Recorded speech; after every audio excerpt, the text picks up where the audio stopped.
नमस्कार, मैं सुमंजली। स्वागत है आप सभी का एजुकेशन चैनल में। आज का जो टॉपिक है वो है भक्ति आंदोलन। महत्वपूर्ण प्रश्न उत्तरों के साथ हम भक्ति आंदोलन के बारे में जानकारी लेंगे। और आइए हम शुरुआत करते हैं भक्ति आंदोलन महत्वपूर्ण प्रश्नों के साथ।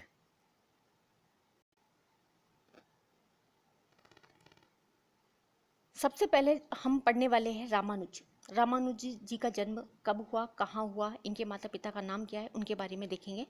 और मध्यकालीन भक्ति आंदोलन के बारे में हम बात कर रहे हैं, भक्ति आंदोलन के बारे में हम बात कर रहे हैं, तो सबसे पहले हम जो प्रश्न उत्तरों के माध्यम से देखेंगे तो वो है रामानुज। रामानुज जी का जन्म हुआ 1017 में तिरुपति, आंध्र प्रदेश में इनका जन्म हुआ है। और इनकी जो मृत्यु है वो 1137 में हुई है। इसी तरह से इनके माता पिता यानी रामानुज जी के माता पिता का नाम क्या है, तो माता का नाम है कांति देवी और इनके जो पिता है वो है असुरी केशव सोमधजी। ये इनके पिता का नाम हो गया। रामानुज जो थे किस संप्रदाय का इन्होंने दार्शनिक मत इन्होंने दिया, किस संप्रदाय से संबंधित थे, उनके बारे में देखेंगे। तो रामानुजाचार्य का दार्शनिक मत जो था वो क्या था, विशिष्टता द्वैतवाद। क्योंकि राम जो हैं कैसे हैं, विशिष्ट हैं, तो इसी तरह से इनका जो दार्शनिक मत है वो है विशिष्टता द्वैतवाद। अगला जो प्रश्न है वो है रामानुज के बचपन का नाम। तो ये बहुत इंपॉर्टेंट है, बचपन का नाम भी हमें याद रखना पड़ेगा। तो रामानुज के बचपन का नाम था लक्ष्मण। अगला जो प्रश्न है वो है विशिष्टता द्वैतवाद में राम को परम ब्रह्म पर ब्रह्म मान करके उनकी पूजा और आराधना की जाती है। इसे तो जो ये संप्रदाय है, संप्रदाय के नाम से भी जाना जाता है। तो यह संप्रदाय जो है किस नाम से भी जाना जाएगा, तो वो है रामावत संप्रदाय। विशिष्टता द्वैतवाद में क्या किया जाता है, राम को पर ब्रह्म मान करके उसकी पूजा, उसकी आराधना की जाती है। और इसलिए ये इस संप्रदाय को एक अन्य नाम से भी जाना जाता है, तो उसका नाम क्या है, रामावत संप्रदाय। अगला जो प्रश्न है वो है रामानुज द्वारा अपनी जो प्रारंभिक शिक्षा कहाँ से प्राप्त की, तो कांची से। इनके बचपन का नाम और इनकी जो प्रारंभिक शिक्षा, वो इनका जो संप्रदाय था, इनका जो मत था, वो बहुत इंपॉर्टेंट है। अगला जो प्रश्न है वो है कि रामानुजाचार्य ने वेदांत का ज्ञान अपने किस गुरु से प्राप्त किया था, तो इनके गुरु का नाम क्या है, ये भी इंपॉर्टेंट प्रश्न बन जाता है। इनके गुरु का नाम है यादव प्रकाश। जब भी कोई आचार्य जो है इनके या फिर ये यूँ कह लीजिए कि इनके गुरु से अगर ये ज्ञान लेते हैं तो उनके गुरु का नाम इम्पोर्टेंट हो जाता है। इनकी शिक्षा कहाँ हो रही है, किनकी देखरेख में इनकी शिक्षा हो रही है, तो इससे संबंधित जो प्रश्न है वो इम्पोर्टेंट है। तो वेदांत का ज्ञान रामानुजी ने अपने किस गुरु से लिया था, यादव प्रकाश से लिया था। अगला जो प्रश्न है, जैसा कि मैं पहले भी बताया कि किस जो उस समय कहाँ का शासक रहा है, किस राज्य में भक्ति आंदोलन चलाया गया है, किसने इनको भक्ति आंदोलन को अपने राज्य में फैलाने की आज्ञा दी थी या उनको संरक्षण दिया था। तो इससे संबंधित जो प्रश्न बनते हैं वो भी इम्पोर्टेंट है। अगला जो प्रश्न है वो इसी से संबंधित है कि किस चोल राजा से रामानुज का मतभेद होने के कारण इन्हें श्रृंगेरी छोड़ना पड़ा था। तो चोल राजा के बारे में बात हो रही है कि वो राजा कौन था, चोल राजा। चोल राजा से रामानुज का जो था वो मतभेद हो गया और इस कारण से इन्हें श्रृंगेरी छोड़ना पड़ा था। तो चोल राजा का नाम था कोलोतुंग द्वितीय। यहाँ पर मैंने जो प्रश्न बनाए हैं उसमें ज़रूर आपको हिंट मिलेगी, तो यहाँ पर मैंने जोड़ दिया कि चोल राजा है। तो इसी से समझ में आपको याद रह जाएगा, समझ में भी आ जाएगा कि चोल राजा थे कोलोतुंग द्वितीय। इनसे रामानुज का जो था मतभेद हो गया और इस कारण से इन्हें क्या छोड़ना पड़ा था, श्रृंगेरी। उसके बाद में ये कहाँ चले गए थे, ये भी इम्पोर्टेंट है। तो कोलोतुंग द्वितीय से मतभेद के बाद में रामानुज जो थे वो किस शासक के राज दरबार में चले गए थे, तो राजा जो थे वो राजकुमार थे विष्णुवर्धन। इनके पास ये चले गए थे और इनका जो झगड़ा हुआ था, इनका जो मतभेद हुआ था, वो चोल राजा थे कोलोतुंग द्वितीय, इनसे मतभेद हो गया था। और उसके बाद में ये होयसल यादव जो थे राजकुमार विष्णुवर्धन, इनके दरबार में चले गए थे। तो इम्पोर्टेंट प्रश्न बनते हैं। इसी तरह से भक्ति, जब हम आंदोलन की बात कर रहे हैं तो दक्षिण भारत में भक्ति आंदोलन की शुरुआत किसने की, तो ये बहुत इंपॉर्टेंट प्रश्न है। बार बार ऐसे जो प्रश्न होते हैं वो रिपीट होते हैं कि कहाँ से इसकी शुरुआत होती है, कहाँ तक ये फैली है, कौन लेके इसे दक्षिण से उत्तर आएगा और कहाँ पर ये फैली है। तो प्रश्न बहुत अच्छा है कि दक्षिण भारत में भक्ति आंदोलन की शुरुआत करने वाले थे रामानुज। इसी तरह से रामानुज को दक्षिण में किसका अवतार मानते हैं, ये भी एक अच्छा प्रश्न है कि रामानुज को दक्षिण में किसका अवतार मानते हैं, विष्णु का अवतार मानते हैं। तो रामानुज को दक्षिण में किसका अवतार मानेंगे? विष्णु का अवतार। इसी तरह से रामानुज का विशिष्ट द्वैत दर्शन, किस दर्शन के विरोध में एक प्रतिक्रिया थी, तो वो थी शंकराचार्य का अद्वैत दर्शन। अच्छा प्रश्न।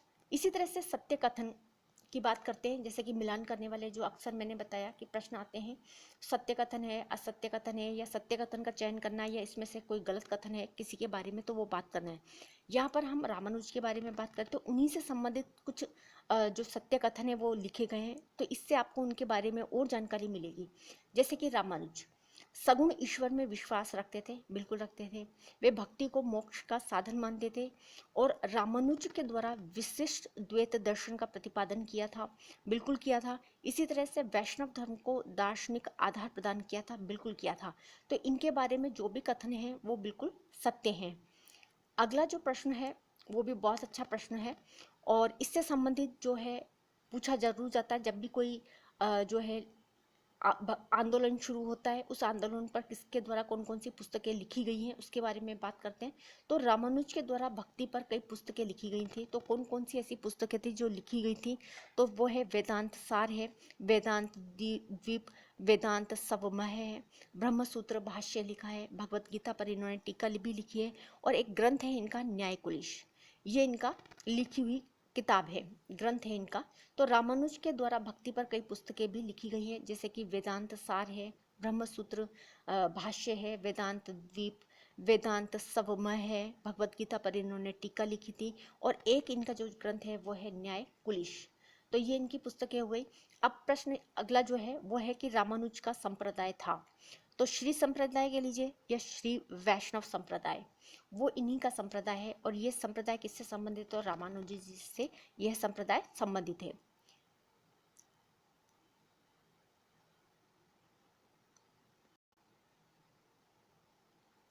यहाँ से हम पढ़ने वाले हैं रामानंद जी के बारे में, इनका जन्म कब हुआ, कहाँ हुआ, और कौन इनके गुरु थे, और कौन कौन से इनके संप्रदाय से इन्होंने दीक्षा ली थी, उनके बारे में। अब हम बात करते हैं रामानंद जी।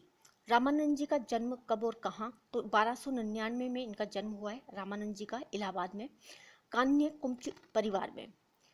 दूसरा जो प्रश्न है वो है कि रामानंद जी शिष्य थे, शिष्य किसके थे? राघवानंद जी के, या यूं कह लें कि राघवानंद जी के जो है शिष्य कौन थे? रामानंद जी थे। या फिर यूं कह लीजिए कि रामानंद जी के जो गुरु थे वो कौन थे? राघवानंद जी थे। तो इस तरह से जो ये प्रश्न है ऐसे बनते हैं, तो आप याद रखें रामानंद जी के जो गुरु थे वो थे राघवानंद जी। अगला जो प्रश्न है कि रामानंद की शिक्षा काशी में हुई, यानी एक प्रश्न तो ये भी पता चल गया कि जो रामानंद जी की शिक्षा जो हुई कहाँ पर हुई थी? काशी में हुई थी, और यहीं पर इन्होंने गुरु राघवानंद जी से किस संप्रदाय की दीक्षा ली? तो अच्छा प्रश्न है। तो श्री संप्रदाय या फिर रामावत संप्रदाय या फिर रामानंदी संप्रदाय भी कह सकते हैं। तो रामानंद की शिक्षा कहाँ हुई? काशी में। और उन्होंने गुरु राघवानंद जी से किस संप्रदाय की दीक्षा ली थी? तो श्री संप्रदाय के लीजिए, रामावत संप्रदाय भी कह लीजिए। तो या फिर श्री संप्रदाय कीजिए या फिर रामावत संप्रदाय।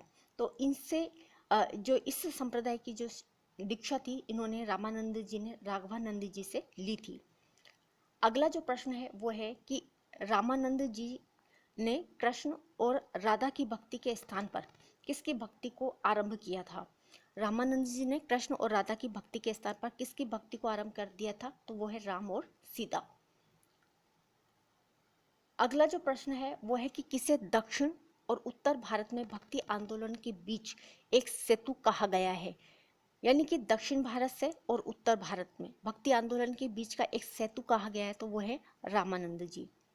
इसी तरह से अगला जो प्रश्न है ये भी अच्छा प्रश्न है कि रामानंद जी के आराध्य देव थे, राम थे, कृष्ण हैं, विष्णु हैं, कौन है? तो रामानंद जी के जो आराध्य देव हैं राम हैं। अब यहाँ हम बात करते हैं सही कथनों की। बिल्कुल रामानंद जी के बारे में कौन कौन से सही कथन है उनके चयन के बारे में बात करते हैं कि रामानंद जी ने सभी जातियों के लिए भक्ति का द्वार खोल दिया था, बिल्कुल खोल दिया था। जाति पाति ऊंच नीच सबका इन्होंने विरोध किया था, और उन्होंने कहा कि सभी जातियों को भक्ति करनी चाहिए, और भक्ति का जो ये द्वार है वो सिर्फ ऊंचे लोगों के लिए नहीं है, बल्कि ये सभी जातियों के लिए है, चाहे वो गरीब हो, चाहे वो अमीर हो, चाहे वो जाति उसकी कुछ भी रही हो, लेकिन वो भी भक्ति कर सकता है। इसी तरह से इन्होंने जाति प्रथा का विरोध किया था, बिल्कुल किया था। इसी तरह से सभी जाति के लोगों को अपना शिष्य बनाया था, बिल्कुल बनाया था। और रामानंद जी के जो है शिष्य 12 शिष्य थे, बिल्कुल थे। तो ये सारे ही जो कथन है वो इनके बारे में बिल्कुल सही हैं। अगला जो प्रश्न है उसके बारे में हम बात कर लेते हैं कि कौन कौन से जो इम्पोर्टेंट प्रश्न हैं। जैसा कि मैंने बताया था कि इन्होंने जाति प्रथा का बहुत विरोध किया। ऐसा नहीं था कि साहब जो भक्ति है वो करने के लिए उच्च लोग ही करेंगे, निम्न जाति के लोग नहीं करेंगे, या फिर इन्होंने जो अपने शिष्य बनाए थे सिर्फ ऊंची जाति के लोगों को बनाया था, नीचे जाति के लोगों को नहीं बनाया। ऐसा नहीं है। इन्होंने भक्ति का द्वार सबके लिए खोला था, सभी जाति के लोगों को अपना शिष्य बनाया था। तो अब जो ये प्रश्न है वो इन्हीं से संबंधित है कि रामानंद जी के कुछ निम्न जाति के लोग भी क्या थे, शिष्य थे। कौन कौन से थे, किस जाति के थे, वो देखते हैं। धन्ना, ये जाट थे। सेना, ये दास या नाई कह लीजिए। रैदास, ये चमार थे, जाति से चर्मकार थे। कबीर, जुलाहा थे। और पीपा, राजपूत थे। देखिए ऊंची जाति के भी लोग हैं, नीची जाति के भी लोग हैं। तो उन्होंने जाति पाति का जो था बंधन था उनको तोड़ा था, और उन्होंने कहा कि सभी जाति के लोगों को क्या करा था, अपना शिष्य बनाया था। तो रामानंद जी ने कुछ निम्न जाति के लोगों को भी शिष्य बना लिया था, जिसमें धन्ना है, सेना है, रैदास, कबीर और पीपा, कुछ ऊंचे लोग भी थे। इसी तरह से जो अगला जो प्रश्न है वो भी बहुत अच्छा प्रश्न है कि रामानंद जी प्रथम भक्ति सुधारक जिन्होंने ईश्वर की आराधना का द्वार महिलाओं हेतु खोला था। तो उनकी दो प्रमुख महिला शिष्य थी, उनका नाम क्या था। रामानंद जी ने भक्ति, यूँ कह लीजिए कि रामानंद जो थे वो सर्वप्रथम भक्ति सुधारक थे, और इन्होंने भक्ति की आराधना का जो द्वार था वो महिलाओं के लिए भी खोला।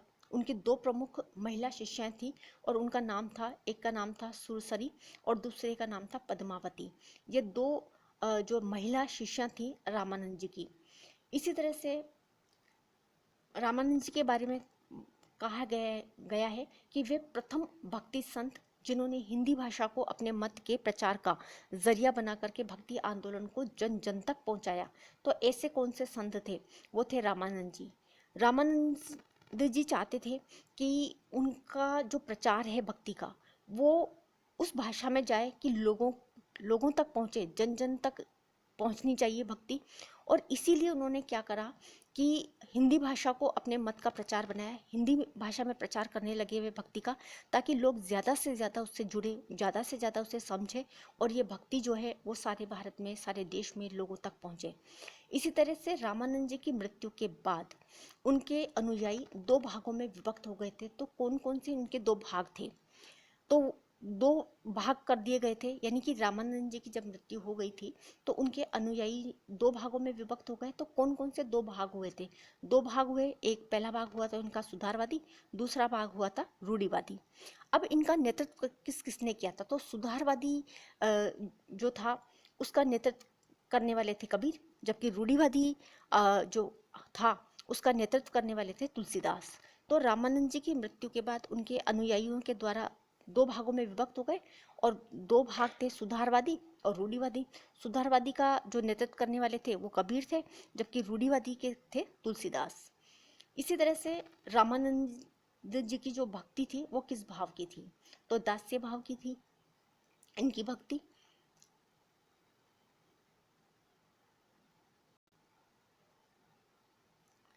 यहाँ से हम भक्ति आंदोलन के निम्बकाचार्य जी के बारे में पढ़ेंगे। इनका जन्म कब हुआ, किनके ये समकालीन थे, और इनकी जो भक्ति थी वो कैसी थी। इनका जन्म हुआ 1165 में, मद्रास के पास है, बिल्लारी जिले में स्थित है, निम्बापुर में। और यह जो है किसके समकालीन थे, तो रामानुज के ये समकालीन हैं। इसी तरह से निम्बकाचार्य जी जो है किस भक्ति के समर्थक थे, क्या उनकी भक्ति कैसी है, सगुण भक्ति है, निर्गुण भक्ति है। तो याद रखें निम्बकाचार्य जी की जो भक्ति है वो है सगुण भक्ति। अगला जो प्रश्न है वो भी बहुत अच्छा प्रश्न है कि वे व्यक्ति जो कृष्ण को शंकर का अवतार व अवतारवाद में विश्वास करते थे, तो वे कौन थे, निम्बकाचार्य जी। यानी कि निम्बकाचार्य जी अवतारवाद में क्या करते थे, विश्वास करते थे। अगला जो प्रश्न है कि किन्हें सुदर्शन चक्र का अवतार माना जाता है, ऐसे कौन से व्यक्ति हैं, तो वह है निम्बकाचार्य जी, या फिर निम्बकाचार्य जी को अवतार माना जाता है किसका, सुदर्शन चक्र का। तो प्रश्न ऐसे भी बन सकते हैं। अगला जो प्रश्न है वो है कि निम्बकाचार्य जी का दार्शनिक मत कौन सा है। इनका दार्शनिक मत है द्वैता द्वैतवाद या फिर भेदा भेद। तो नीम क्या करता है, देता है, यानी द्वैता द्वैतवाद, या नीम जब देता है तो भेद नहीं करता है, तो भेदा भेद। तो इस तरह से आप इसको पकड़ सकते हैं कि इनका जो दार्शनिक मत है वो है द्वैता द्वैतवाद। इसी तरह से निम्बकाचार्य जी का संप्रदाय है, कौन सा संप्रदाय है, तो सनक या फिर सनकादि संप्रदाय। यह संप्रदाय किसका है, निम्बकाचार्य जी का। अगर प्रश्न इस तरह से बने कि सनक या सनकादि संप्रदाय संबंधित है किससे, निम्बकाचार्य जी से, या निम्बकाचार्य जी का संप्रदाय है सनक या सनकादि संप्रदाय, तो इस तरह से जो ये प्रश्न है वो बन जाते हैं। और जैसे कि मैंने बताया कि जैसे इनका दार्शनिक जो मत है वो क्या है, संप्रदाय कौन सा है, इनके गुरु कौन से हैं, यदि इन्होंने कोई ग्रंथ लिखा है तो वो ग्रंथ भी जो है इम्पोर्टेंट बन जाते हैं। इसी तरह से अगला जो प्रश्न है इनके ग्रंथों से संबंधित है, निम्बकाचार्य जी ने किन ग्रंथों की रचना की। जैसे कि पहला है वेदांत पारिजात या फिर वेदांत पारिजात सौरभ, और दूसरा है दश श्लोकी सिद्धांत रत्न। ये निम्बकाचार्य जी के ग्रंथ हैं, तो याद रखें वेदांत पारिजात और दश श्लोकी सिद्धांत रत्न, ये निम्बकाचार्य जी के ग्रंथ हैं। इसी तरह से इनके सत्य कथन के बारे में, जैसा कि मैंने बताया कि सत्य कथन पहचाने, सही है गलत है उसके बारे में। तो निम्बकाचार्य जी सगुण भक्ति के समर्थक थे, बिल्कुल थे। कृष्ण भक्ति को मोक्ष प्राप्ति का मार्ग बताया, बिल्कुल इन्होंने कृष्ण भक्ति को मोक्ष प्राप्ति का मार्ग बताया था। और ईश्वर को सर्वशक्तिमान इन्होंने माना था। इन्होंने द्वैतवाद या अद्वैतवाद दोनों ही सिद्धांतों को माना था, बिल्कुल माना था।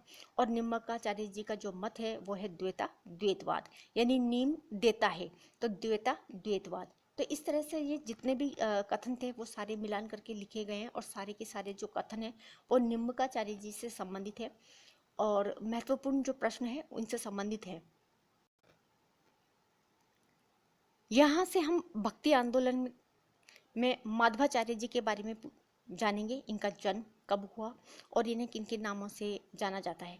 तो माधवाचार्य जी का जन्म हुआ 1199 में उडुपी कर्नाटक में इनका जन्म हुआ है, और 1278 में करीब 79 वर्ष की अवस्था में इनकी मृत्यु हुई। तो माधवाचार्य जी का जो जन्म है 1199 में है उडुपी, और ये कर्नाटक में, और 1278 में इनकी मृत्यु हुई थी। तो देखिए आप आराम से इससे 1278 है उसके और एक अंक जोड़ेंगे तो 79 हो जाएगा, 78 79। तो 79 वर्ष की इनकी अवस्था है जब इनकी मृत्यु हुई। तो अच्छा प्रश्न, इस तरह से आप याद कर सकते हैं। इसी तरह से किसे आनंद तीर्थ और पूर्ण प्रज्ञ नाम से जाना जाता है, तो वह है माधवाचार्य जी। या फिर माधवाचार्य जी को किन नामों से जाना जाता है, तो इन्हें आनंद तीर्थ और पूर्ण प्रज्ञ के नाम से भी जाना जाता है। अब इनके मत का देखते हैं, इनका दार्शनिक जो मत है, क्योंकि देखिए इनके सबसे ज़्यादा जो इम्पोर्टेंट है वो इनके मत ही है, संप्रदाय हैं, ये बहुत इम्पोर्टेंट है। तो यहाँ पर जो ये प्रश्न है वो है माधवाचार्य जी ने किस मत का प्रतिपादन किया था। इनका जो दार्शनिक मत है वो है द्वैतवाद, यानी माधव क्या करता है, देता है, तो द्वैतवाद। नीम देता है या फिर नीम जब देता है तो उसमें भेद नहीं करता, तो भेदा भेदवाद। इसी तरह से माधवाचार्य जी की बात करें तो माधव दे, यानी द्वैतवाद।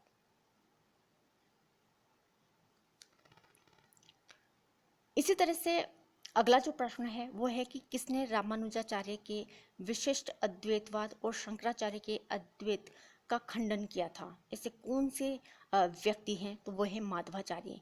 माधवाचार्य जी ने क्या किया कि रामानुजाचार्य का विशिष्ट द्वैतवाद और शंकराचार्य जी का अद्वैतवाद का क्या कर दिया, खंडन। तो ऐसे करने वाले कौन थे, माधवाचार्य जी थे। इन दोनों के ही जो दार्शनिक मत थे इनका इन्होंने खंडन कर दिया था। अच्छा प्रश्न है।